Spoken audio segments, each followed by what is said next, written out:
እንግዲህ ያው ባለፈው 2 ሳምንት አንድ አባት ከመነኮሳት ነው ጋር በተገናኘ በከተማም በየትኛውም ቦታ መኖር ይችላሉ የሚል ቃለ መጠይቅ ሰጥተው ያ ነገር ትምህርቱ ነው እንዳይቀጥል ጥቂት ማሻሻያ ለመስጠት ሞክሬ ነበር። በዚህም ብዙ ምዕመናንም በተለይ አብዛኞቹ በከተማ ያሉ መነኮሳት ምን አደረግነው የሚልም አለ እንደ ግል ጥቃት የቆጠሩት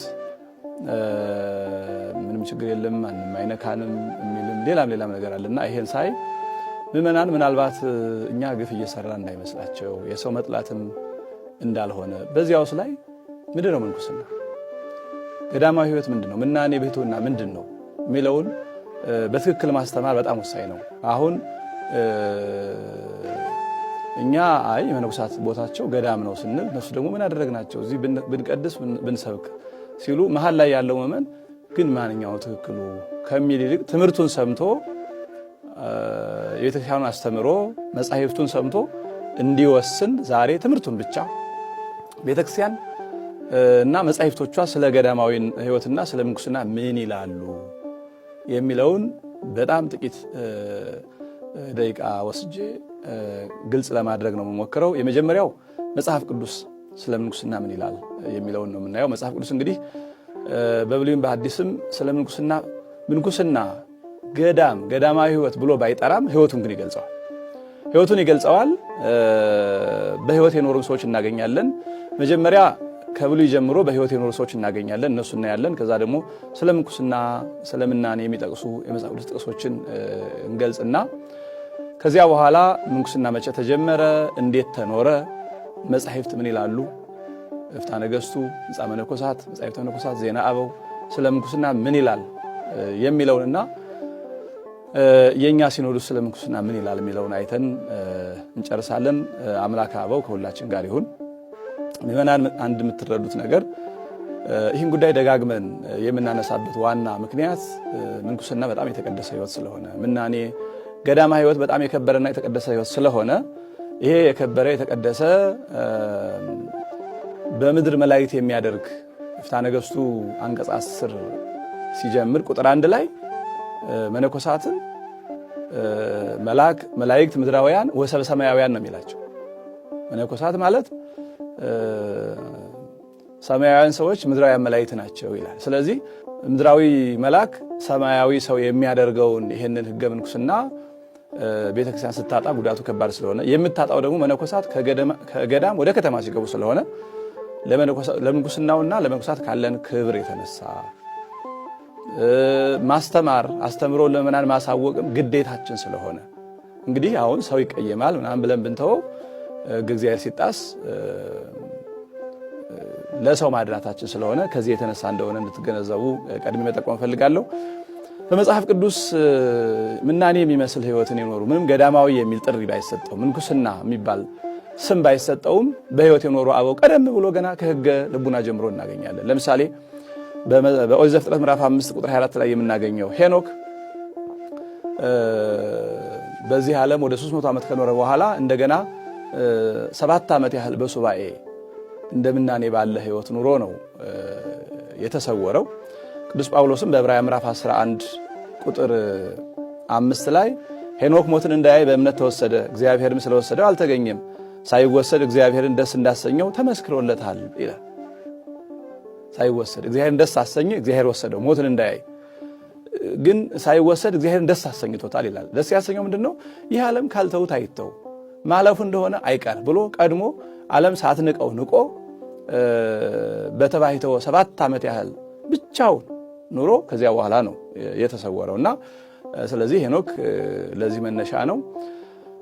በኦሪት ዘፍጥረት ምዕራፍ 14 የምናገኘው መልከጼዴቅም እንዲህ ያለ ነው።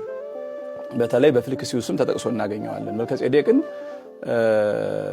የአባቱ ወንድም ከእናት ከአባቱ አሰናብቶ ወደ ማእከለ ምድር ወደ ቀራንዮ አካባቢ ወስዶ የላመ የጣመ አትቅመስ፣ ዳባ ልበስ፣ ጸጉርህን አትላጭ፣ ጥፍርን አትቆረጥ፣ ከሴት አትድረስ፣ ወይን አትጠጣ፣ እንደዚህ በጸሎት ኑር ብሎ ከእግዚአብሔር አግኝቶ ወስኖበት በጸሎት እንደኖረ ይነገራል። መልከጼዴቅ ማለት ነው። ከዚያም የጎላ ነብዩ ኤልያስ በመጽሐፈ ነገሥት ምዕራፍ 2 በአንደኛውም በሁለተኛውም ነገሥት ሕይወቱ በሚገባ የተመዘገበ ነቢይ ነው። ይህ ነቢይ አንደኛ በድንግልና ነው የኖረው። ኤልያስ ፍጹም ድንግል ነው። የምንኩስና ሕይወትም አንዱ ወደፊት እንመጣበታለን ድንግልና ነው። ከሰው ተለይቶ በቀርሜሎስ ተራራ ነው።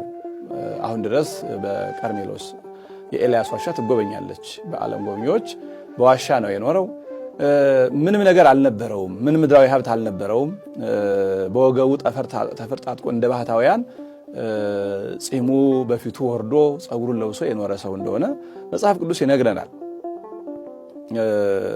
በመጽሐፈ ነገሥት ሁለተኛ ነገሥት ምዕራፍ 1 ቁጥር 9 ላይ ኤልያስም በተራራ ላይ ተቀምጦ ነበረ ይላል። እርሱም የእግዚአብሔር ሰው ሆይ ንጉሥ ውረድ ይልሃል አለው ይላል። አሁን እንግዲህ በተራራ ስላለ ነው ውረድ ይልሃል የሚለው እና በገዳም ከሰው ተለይቶ ይኖር እንደነበረ ያሳያል። ከዛ በኋላ ሁለተኛ ነገሥት ምዕራፍ 1 ቁጥር 8 ላይም ንጉሱ እንግዲህ ወደ አምላከ አቃሮን ወደ ጣዖቱ ሄዳችሁ ጠይቁልኝ ብሎ ስለነበረ ታሞ ሳለ ንጉሱ ኤልያስ ከመንገድ ጠብቆ በእስራኤል አምላክ ስለሌለ ነው ወደ አቃሮን አምላክ ወደ ጣዖት ሄደ ጠይቁልኝ የምትለው ትሞታለህ እንጂ ከአልጋህ አትወርድም በሉት ንጉሳችሁን አላቸው መልእክተኞቹን። ተመልሰው ሄደው እንዲህ ያለ ሰው ተመልሳችሁ ሂዱ ብሎ ላከን አሉት። ምን አይነት ሰው ነው? አለባበሱ ምን ይመስላል? መልኩን ይመስላል ሲላቸው እነርሱም ሰውየው ጠጉራም ነው፣ በወገቡም ጠፈር ታጥቆ ነበር አሉት ይላል። እርሱም ቴስብያዊው ኤልያስ ነው አላቸው ይላል። ንጉሥ ራሱ ያውቃል። ስለዚህ ኤልያስ በወገቡ ጠፈር ታጥቆ ከሰው ተለይቶ በበረሃ እየኖረ አስፈላጊ ሆኖ ሲገኝ ንግስታቱን ለመገሰጽ ብቻ ወደ ከተማ እየመጣ የኖረ ሰው ነው። ኋላም ከአክዓብ ጋር በተጣላ ጊዜ ከኤልዛቤል ጋር ሲጣላ ፈለገ ኮራት ሄዶ አሞራዎች ምግብ እያመጡለት እንደኖረ እናገኛለን። ከዚያም ወደ ሰራጵታ መበለት ሄዶ እየቀለበችው እንደኖረ እናገኛለን። ስለዚህ እነ ኤልያስ በዘመነ ብሉይ የተባሂተውን የምናኔን ሕይወት እንደኖሩ መጽሐፍ ቅዱስ ይገልጽልናል። ሌላኛው ደቀ መዝሙሩ ኤልሳ ነው።